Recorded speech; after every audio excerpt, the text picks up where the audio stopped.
बिस्मिल्लाहिर्रहमानिर्रहीम। अस्सलाम वालेकुम नाजरीन, मैं हूं आपकी होस्ट सैयदा नजम जहरा और आप देख रहे हैं मेरा यूट्यूब चैनल।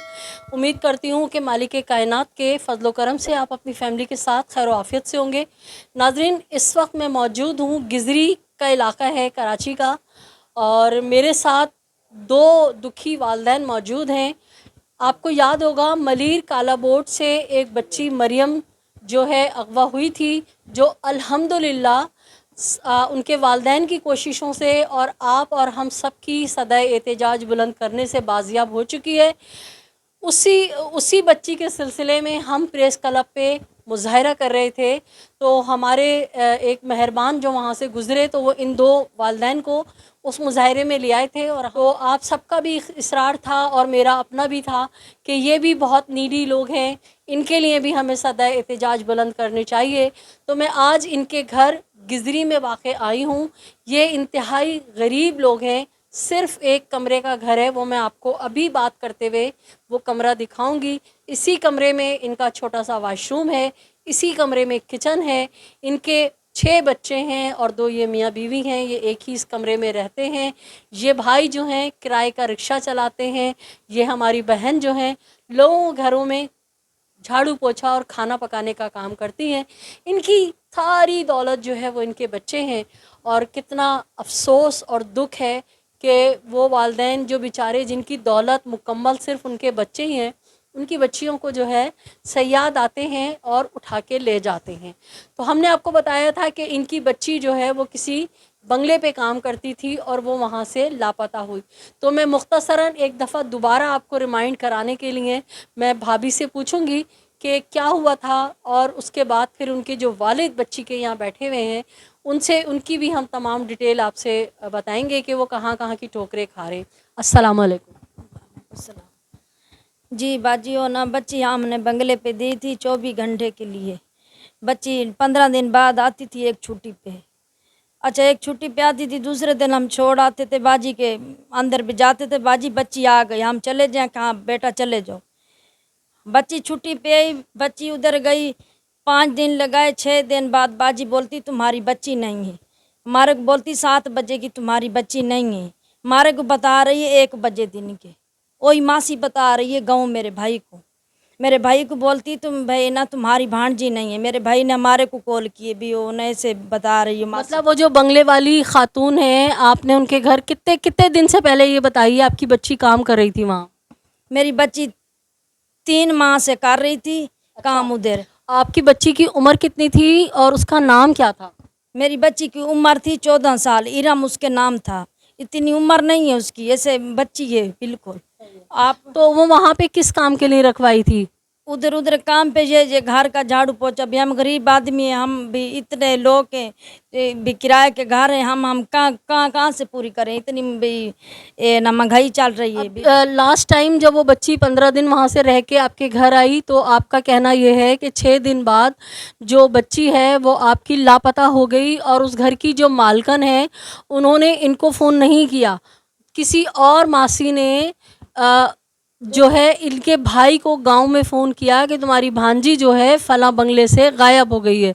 अब मज़ीद हम इनसे पूछते हैं। अच्छा, तो फिर उन्ना भाई मासी ने बताया माँ मेरे भाई को, भाई मेरे ने हमारे को कॉल की। हम बंगले पे पहुँचे, हमने बोला बाजी हमारी बच्ची। उसने 5 मिनट हमारी बात नहीं सुनी। हमारे को बोलती भाई ना आपकी बच्ची चलेगी। आप लोग को क्या क्या करना है, इधर नहीं है बच्ची। मैंने बोला बाजी मैंने आपके हाथ में बच्ची दी थी, मेरी बेटी है, मुझे मेरी बेटी चाहिए। आके नहीं है। अंदर गई बाजी, मोबाइल बंद कर दी गया, कमरे में सो गई। हम ड्राइवर को बोला भी बाजी कहाँ गई है, कि परले गेट से बाजी चली गई बच्चे को स्कूल लेने से। मैंने बोला ड्राइवर तुम हो इधर खड़े हो ना, पिछली गली में गेट भी नहीं है, गेट भी ये है। तो बोलता है नहीं बाजी नहीं है। फिर मैं बाजी को फ़ोन पे बोला बाजी मैं बंगले पे आ रही हूँ, अपने नौकरा से मैं पूछो मेरी बच्ची कहाँ है। मुझे बोलती इधर नहीं आना, मेरे बंगले पे नहीं आना, मैं घर पे नहीं हूँ। मैंने बोला बाजी कैमरे दिखा, कैमरे नहीं दिखा रही हमारे को। उस दिन जो आप गई उसके उसने ड्राइवर ने बोला बाजी जो है बाहर चली गई। उसके बाद दूसरे दिन की ये कहानी है कि आपने उन्हें फ़ोन किया मैं घर आ रही हूँ। मैं घर आ रही हूँ, मुझे बोलती इधर नहीं आओ बेटा, मैं घर पे नहीं हूँ। ये ना तुम्हारी इरम चली गई, तुम्हारी इरम का कुछ नहीं पड़ा इधर। क्या लेने आ रही हो? मैं कि बाजी मैंने आपको बच्ची दी थी, मेरी बेटी का मसला है, मुझे बेटी चाहिए। आगे से मुझे धमकी लगाती, ना मुझे कैमरा दिखा रही है, ना कोई सबूत दे रही है। मैंने बोला बाजी कैमरे खुलवा, मुझे दिखा। कि मेरा कैमरा नहीं है। मैं कि बाजी आपका नहीं है, आसपास तक गली में कैमरे, मुझे कैमरे दिखा, मैं बच्ची को देखूं, मेरी बच्ची किसके साथ जा रही है, अकेली जा रही, किस पे जा रही, नहीं दिखा रही। देखिए नाज़रीन, जदीद दौर है और सीसीटीवी फुटेज जो है इस वक्त बहुत सारे मसाइल का हल उसके ज़रिए हो जाता है। ये भले इतने पढ़े लिखे लोग नहीं हैं, लेकिन इन्होंने बात इतनी अक्लमंदी की कि भाई आप कैमरा दिखा दें। तो उस खातून ने बजाय कैमरा दिखाने के कहा हमारे यहाँ कैमरा नहीं है। तो ये खातून, जाहिर सी बात है, ये एक मासी है, ये घरों में काम करने वाली गरीब मुतवासत तबके की औरत है। ये अगर बंगलों के दरवाजे खटखटाएगी, ये गमज़दा माँ, तो कोई इसकी नहीं सुनेगा, अव्वल तो कोई दरवाज़ा ही नहीं खोलेगा। तो अगर वो खातून सच्ची थी और अगर उसका कोई इस केस से लेना देना नहीं है, तो वो अपने अड़ोस पड़ोस में रिक्वेस्ट कर सकती थी कि भाई सीसीटीवी फुटेज दिखा दीजिए, बच्ची कैसे गई है, क्या माजरा हुआ है। लेकिन ये औरत रो रही है, बिलक रही है, और उस खातून के दिल में जो है ना दर्द नहीं जागा। जबकि जिस तरह से ये बता रही हैं कि उसके बच्चे भी हैं, वो स्कूल में पढ़ते हैं और वो उनको लेने जाती है। तो क्या ऐसी औरतें भी हैं कि अपनी औलाद होते हुए दूसरे का दर्द महसूस नहीं करती? फिर क्या हुआ? फिर बाजी मैं ना आगे से मासी को मैंने पूछा, जो उसने फ़ोन किया था मेरे भाई को। मैंने बोला भाई ना, पता चला? नहीं मैंने पूछा, मैं कि बाजी आप तो इधर काम करती हो, आपको तो सारा पता है, मेरी बच्ची कहाँ है, मुझे तुम बता दो, तुम तो मेरी बहन हो। भाई हम सरेकी, तुम भी सरेकी हो, हम गरीब हैं, हम रोज़ी करने आए इधर। बोलती नहीं नहीं, मुझे नहीं पता आपकी बच्ची का कहाँ चली गई, कहाँ नहीं चली गई। अगर ज़्यादा लोग आप बात करेंगे तो मैं आपको बंद करवा दूँगी। वो मासी कह रही है? कह रही है भाई, मासी आगे से हमारे को ये धमकी लगा रही है। देखें जी कि कितना जुल्म है इस मुल्क के अंदर, इस माशरे में, कि अमीरों के जो है ना लोग सारे साथ खड़े हो जाते हैं। कि वो मासी जो है उसने सोचा कि अगर मैं इनका साथ दूंगी तो ये असर रसूख वाले लोग हैं, तो ये मेरे साथ भी बुरा करेंगे, मुझे मरवा देंगे या मुझे कुछ ही उल्टे सीधे उसमें केस में। हालांकि उसी औरत ने इनके भाई को फ़ोन करके बताया है, तो यकीनन वो बहुत कुछ जानती होगी। और हमारी पुलिस को चाहिए था कि उस खातून को भी जो है ना इन्वेस्टिगेट करते कि आया तुम्हें कैसे पता चला कि बच्ची जो है वो यहाँ से लापता हो गई है, और तुमने शहर में अपने, समझे एक तरह से पेटी बंद है ना, ये भी उनकी, ये भी मासी है वो भी मासी है, इसको घर आके बताना चाहिए था, या इसको फ़ोन करते बजाय इसके गांव में बैठे हुए भाई को बता दिया। वो उस औरत ने आपसे ये कहा कि मैं तुम्हें नहीं बता सकती, और अगर तुमने ज़्यादा ज़िद की तो मैं तुम्हें अरेस्ट करवा दूँगी। मैम अगर आपने ज़्यादा की तो मैं आपको बंद करवा दूंगी। मैंने आगे से बोला, मैंने बोला आप भी गरीब हो, मैं भी गरीब हूँ, तो ना तुम तो मुझे ये जवाब दे रही, मैं बंद करवा दूंगी। मेरी बच्ची का मसला है, मैं बच्ची जिस हाल में ढूंढनी है मैं अपनी बच्ची ढूंढूंगी, उस मासी को मैंने बोला है। फिर हम थाने पे गए, थाने पे ना बाजी को कॉल किए, बाजी भी हम थाने पे जा रहे हैं हमारे साथ। कि नहीं मैं क्यों आऊँ। फिर हम थाने पे पहुँचे, उधर पुलिस वाले ने हमारे से बयान लिया कि ना इधर इधर क्या करने है। मैंने बोला मेरी बच्ची का मसला ऐसे बंगले पे दी थी, मेरी बच्ची नहीं है। कि उसका नाम क्या है, मैं किरम। तो मैंने बोला, वो चुप हो गया। मैंने बोला सर कोई आगे कोई फ़ोन आया है भी, तुम बोलते हैं भी चुप हो गए। बोलते नहीं नहीं ये क्यों कोई और बच्ची थी। ये पुलिस कोई फ़ोन आया था? ये पुलिस वाला मुझे बोलता है ओ की और बच्ची थी, मैं पूछ रही थी। मैंने बोला सर आप चुप हो गए, आगे मुझे जवाब नहीं दे रहे। ते बोलते नहीं नहीं ओ की और बच्ची थी। फिर मैंने बोला मैं कि सर मैं हमारी दरख्वास्त लिख, हमारी बच्ची का मसला, हमारी बच्ची नहीं है। ते बोलते नहीं नहीं बैर से लिखवा के आओ। फिर हम बैर गए, बैर से दरख्वास्त 1500 बार के दरख्वास्त लिखाई। फिर दरख्वास्त लेके आए, फिर उन्होंने नहीं सुनी। फिर सच्चो अंदर बैठा था, उसके पास पुलिस वाला लेके गया है। मैं उधर गई, ये सच्चो बोलता है ना ये ऐसे दरख्वास्त नीचे फेंक दी, चलो आके जिस बाप के पास जाना है चलो, जो तुम्हारा कारोबार है। तुम लोग बाजियाँ को ना ब्लैक मैन करते हो, उन्होंने ब्लैक मैन करके ना भाई ये ना तुम्हारा कारोबार चल रहा है। ते मैंने बोला सर अगर मेरी बच्ची का मसला है, तुम भी माँ बहन वाले हो, बेटियां वाले हो, बच्चों वाले हो। ते मैं कि तुमने इतनी बात मुझे बोल दी बच्चों वाला हो कि मेरी बच्ची का मसला, मैं तो बच्ची ढूंढनी है ना है। तो SHO बोलते नहीं नहीं यहाँ से निकल जाओ इधर से। SHO गिजरी थाने का? जी नहीं, वो दर्शन थाने का। किसका? दर्शन थाना। दरख्शां? अच्छा, ये गिजरी का इलाका है, लेकिन जिस तरह से बता रही हैं कि थाना जो है वो दरख्शां लगता है। दरख्शां थाने का एसएचओ जो खादिम है आवाम का, लानत है इन लोगों की शक्लों पे, लानत है इनकी इन हराम की कमाई पे कि आवाम को कम अज़ कम आप कुछ रिलीफ नहीं दे सकते, आप उनका साथ नहीं दे सकते। तो मीठे बोल तो बोल लो ज़ालिमों। दरख्वास्त उठा के फेंक दी और कह रहा है कि जाओ यहाँ से, जिसको जो करना है कर लो। और तुम लोगों का कारोबार है तो तुम कारोबार कैसे चलने दे रहे हो? तुम रोको उस कारोबार को, तुम किस बात की तनख्वाह ले रहे हो? अच्छा, फिर क्या हुआ?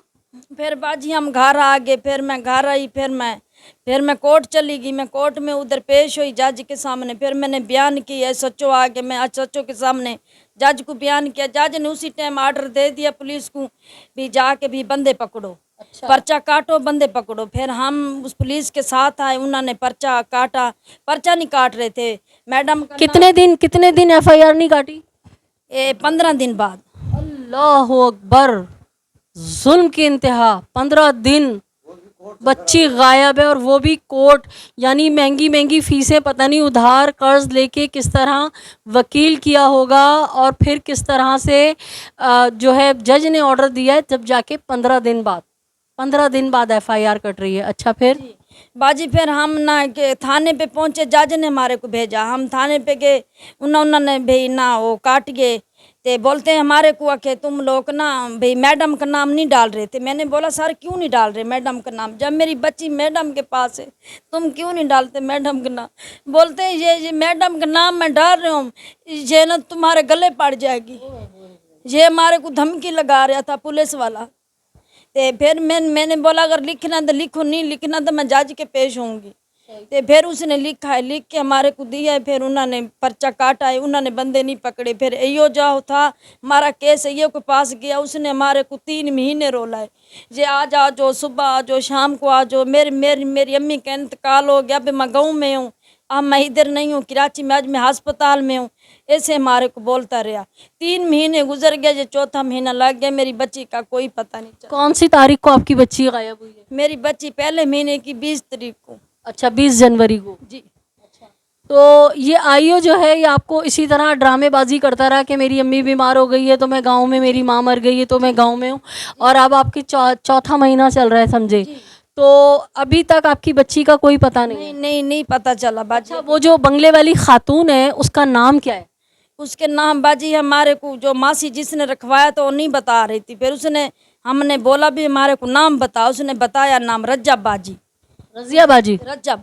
अच्छा, तो आप कह रहे थे कि वो किसी बहुत बड़े आदमी की बीवी है, इसलिए ये हमें डरा रहे धमका रहे हैं कि तुम इन मामले में नहीं पड़ो, इसका नाम नहीं लो। कौन है उसका आदमी? कोई बहुत बड़ा है? कौन तो अब चीज़ वो? आरवाई का वो बड़े होते का है, इरफान मलिक, ये आरवाई टीवी चैनल का है वो। अच्छा, तो उसकी बेगम है वो? वो उसकी बेगम है। वो उसकी बेगम के साथ के ये बात की है, वो तो हमारे को नज़दीक नहीं आने देती। और उसका ड्राइवर और मासी और इरफान मलिक और उसकी बेगम, इन्हें चारों बंदे का कारोबार है। ये लोग लड़कियां बेचते हैं, इनका धंधा है। क्या पता इसने मार दी है, बेच दी है। मेरी लड़की इरफान मलिक के पास है, मैं इससे लड़की लूँगा। ये जितना मर्जी बड़ा ऑफिसर हो जाए कोई बात नहीं, हम गरीब हैं, हमारी अल्लाह फरियाद सुनेगी। तो आपने एफआईआर में ड्राइवर का, उस मासी का और उस मैडम का जिक्र के साथ साथ इन लोगों का भी जिक्र करना चाहिए था, ताकि पुलिस इन सबको बुला के तो पूछे। पुलिस तो बिकी हुई है, पुलिस खुद बंगले पे जाती है, क्यों नहीं पकड़ती इनको? अगर हम लोग काम करते तो हमारे को ये पकड़ लेते। एक पुलिस वाला जा रहा है, दूसरा आ रहा है, क्यों आइए बदली हो रहा है, क्यों नहीं बंदे पकड़ते? अच्छा, कभी भी ऐसा नहीं हुआ कि पुलिस का जो आईओ है वो उस बंगले पे गया हो और उसने मैडम से बात की हो, या उस मैडम को कहा हो फ़ोन करके कि मैडम आपके ख़िलाफ़ जो है बयान आया है और जज ने हमें ऑर्डर दिया है कि एफआईआर काटो और आपको एफआईआर में नामज़द किया है, आप आ जाएं ज़रा यहाँ बयान दें? कभी बुलाया उस औरत को? बात ये भी मेरे सामने वो आइयो मुझे गाड़ी में लेके गया है, मेरे को बोलता है उसका घर दिखाओ। मैंने उसका घर दिखाया। इरफान मलिक गाड़ी निकाल रहा था, उसके साथ ही वो इरफान मलिक के साथ वो पुलिस वाला उससे बात कर रहा था। तो तो पकड़ता तो उसी टाइम उसको पकड़ लेता, तो क्यों नहीं पकड़ा उसको? उसको आपके साथ लेके गया लेकिन उसकी जो है तहकीकात नहीं की।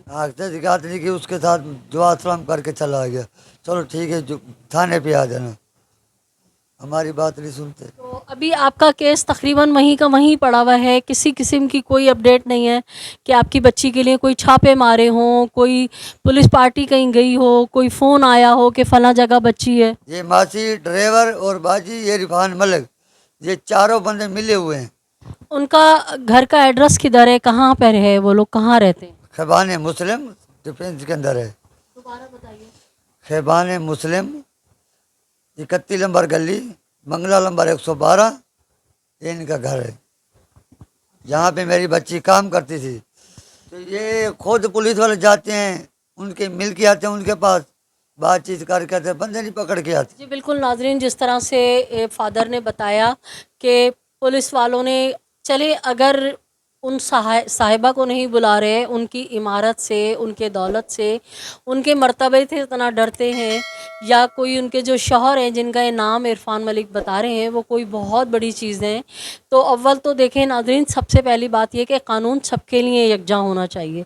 लेकिन अफसोस कि मेरे मुल्क के अंदर कानून सिर्फ़ और सिर्फ गरीब के लिए है, टूटे हुए मुर्दा इंसान के लिए है, और पैसे वालों के लिए, ताकतवर लोगों के लिए, असर व रसूख रखने वालों के लिए इस मुल्क में कोई कानून नहीं है। जो दिल चाहे वो करें।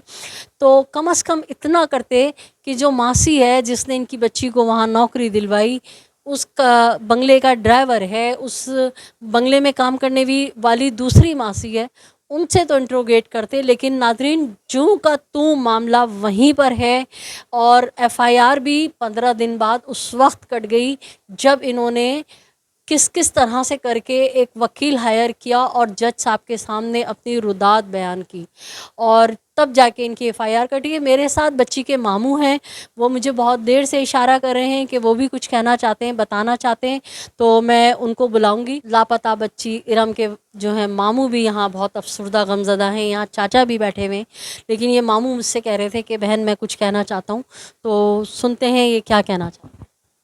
जी अस्सलाम वालेकुम। फ़र्स्ट बात तो ये है कि जब इनकी बच्ची अगवा हुई या उन्होंने अगवा करवाई, पहली फर्स्ट रात उस बंगले में पार्टी थी, उनकी खुद की पार्टी थी, घर में उन्होंने अपने गेस्ट बुलाए हुए थे, प्लस ये कि बाहर से बुलाए थे या पाकिस्तान से थे, वो उनके अपने गेस्ट थे।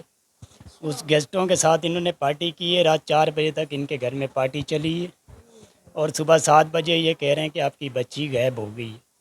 ओहो, वल्लाह आलम कि वो बच्ची गायब हो गई है या इन्होंने उसके साथ कोई ऊपर नीचे काम किया या कुछ किया, कि बलात्कार किया, कि मार दिया या कहीं गटर में फेंक दिया, कहाँ भी किया, लेकिन बच्ची गायब कर दी। उसके बाद जब इनको 1 बजे पता चला ये गए हैं, तो इनको मासी बताती है पहले कि रात को पार्टी थी, पार्टी के बाद आपकी बच्ची कमरे में गई, सो गई और सुबह 7 बजे उठकर भाग गई। फिर बाद में वो उस बयान से भी मुकरी हुई, लेकिन ये लोग अदालत तक गए, थाने तक गए, किसी ने इनकी बात नहीं सुनी। सब लोग इनको टोपियां पहना रहे। जज ने जब ऑर्डर कर दिए तब भी पुलिस वाले इनकी कोई बात नहीं सुनना चाह रहे। ये गरीब लोग हैं, धक्के खा खा कर इन्होंने 1 लाख रुपए मेरे से उधारे उठाए, जो अब तक लगा कर बैठे हुए हैं केस के ऊपर, लेकिन इनके मामला वहीं का वहीं है, अभी तक कोई सुनवाई नहीं हुई। इनकी बातें सुनकर हमें दुख होता है, लेकिन हम गरीब लोग हैं, कुछ कर नहीं सकते इन बड़े लोगों का। नाजरीन, इस शख्स की जो आवाज़ भर्रा रही है, जो ये बच्ची का मामू है, उससे आप इस कर्ब का अंदाज़ा कर सकते हैं कि इस शख्स से बात नहीं की जा रही, इस दर्द को कितना ये महसूस कर रहा है। कि सोचें कि जिस घर से कोई बच्ची लापता हो जाए, वो लोग कांटों पे सोते होंगे, क्या खाते होंगे, क्या पीते होंगे, कैसे रहते होंगे। देखिए, जब से हमारी बच्ची गायब हुई, हमें तो ना खाना अच्छा लग रहा है, ना पीना अच्छा लग रहा है। हम जिसके पास भी जा रहे हैं सिवाय दुत्कार के हमें और कुछ नहीं मिल रहा। हम पुलिस वालों के पास भी जा रहे हैं, वो भी हमें घंटों वेट करवा कर बैर एंड में हमें लानतें देकर घर भेज देते हैं। प्लस हमें ये धमकियां दी जाती हैं कि आप जिस बंदे के साथ टक्कर लेना चाह रहे हैं या जिसके खिलाफ़ आप FIR दर्ज कराने हैं, वो आपको खा जाएगा, आपने उसका असली रूप नहीं देखा। यानी कि इस मुल्क में गरीब की कोई सुनी ही नहीं जाती, उसे उल्टा दबाया जाता है नीचे, उसे ऊपर आने की उसकी आवाज़ ही नहीं सुनी जाती। हमें बोलने का मौका ही नहीं दिया जाता किसी जगह पर। जहाँ पर भी हमें जाते हैं हमें चुप कराया जाता है, हमें प्लस धमकियाँ दी जाती हैं कि वो AR भाई न्यूज़ के बड़े मालिक हैं या वो उसमें काम करने वाले हैं या किसी बड़ी पोस्ट पर बैठे हुए हैं, वल्लाह आलम ये हम नहीं जानते। लेकिन उनके यार वही के साथ ताल्लुकात हैं, वो इस चीज़ का नाजायज़ फ़ायदा उठा रहे हैं। पुलिस वाले जाते हैं, उनको खर्चा पानी देकर, अपना ओहदे का दचका देकर जो है ना चुप करा दिया जाता है, वापसी आ जाते हैं। हमने जब पहली मरतबा 15 दिन के बाद FIR कटवाई तो यहाँ थाने में एक थानेदार था जिसके पास हमारा केस आया, उसका नाम था अकरम। वो बंदे ने हमें 2.5 महीने तक टोपियाँ ही पहनाता रहा कि अब मैं गांव में चला गया हूँ, मेरी वालदा का इंतकाल हो गया, कभी बीमार हो गई हैं, मैं आ रहा हूँ, मैं रिश्वत नहीं लेता, मैं आपके साथ हक और सच का फ़ैसला करूँगा। जब हम पेशियाँ भोग भोग कर एंड में जज भी तंग हो गया। जज ने उससे पूछा कि आप क्यों नहीं कार्रवाई कर रहे, आप क्यों नहीं बंदे ला रहे मेरे पास पकड़ कर। तो उन्होंने उस जज को जवाब दिया कि सर मेरे पास टाइम नहीं है उन बंदों को पकड़ने के लिए। जिस वजह से जज ने उससे बोला कि आपके पास टाइम नहीं है तो आप वर्दी जमा करा दो, आप नौकरी छोड़ दो। उस बंदे ने उनकी इतने डर की वजह से या उनसे इतने पैसे खा चुका था, उस बंदे ने अपनी नौकरी छोड़ दी कुछ टाइम के लिए, लेकिन उन बंदों को नहीं पकड़ा। उस जज ने हमारा केस एक दूसरे थानेदार के पास दे दिया। उस बंदे ने हमारे से बोला कि मुझे 10 दिन का टाइम चाहिए, मैं 10 दिनों में आपकी बच्ची पैदा करके दूंगा जहाँ भी होगी। लेकिन 10 दिन के बाद वो थानेदार भी जाकर था, वो बोलता है अदालत में कि सर मेरे भी बस का काम नहीं है, मैं ये बंदे नहीं पकड़ सकता। इन्होंने ये केस किसी मैडम के पास ट्रांसफ़र कर दिया। आज तक हम 15 दिन 20 दिन हो गए ये मैडम के पास केस गया हुआ है। उस मैडम ने हमारे से कोई रब्ता अभी तक नहीं किया, ना हमें कुछ बताया कि आपका केस चल रहा है नहीं चल रहा। हम थाने जाते हैं, हमें अंदर ही नहीं जाने देते वो, हम थाने के बाहर ही बैठ कर वापसी आ जाते। नाजरीन मेरे पास तो ना अल्फाज हैं, मैं तो बिल्कुल दिमाग मेरा शल हो रहा है। आपने इनकी बातें सुनी। आखिर मैं सिर्फ यही कहूँगी कि मिलके सदा एहतजाज बुलंद करेंगे इन लोगों के लिए, और इस दुआ के साथ कि अल्लाह इनकी बच्ची को साथ खैर आफियत के इनसे मिलाए। मेरे वो नए आने वाले जिन्होंने अब तक मेरे चैनल को सब्सक्राइब नहीं किया है, मेरे चैनल को सब्सक्राइब करें ताकि हम मज़लूमों का साथ देने वालों की तादाद बढ़े और जालिम जो है हमारी सदा एहतजाज से डरें और शायद वो अपना क़िबला दुरुस्त कर लें। इजाज़त चाहूँगी अगले किसी नए अपडेट के साथ, और हो अल्लाह करे कि अच्छी ख़बर हो कि इनकी बच्ची बाज़ियाब हो और मैं आपको ये ख़बर दूँ कि इनकी बच्ची बाज़ियाब हो गई है। अपना ख्याल रखिएगा। अल्लाह निगहबान। पाकिस्तान जिंदाबाद।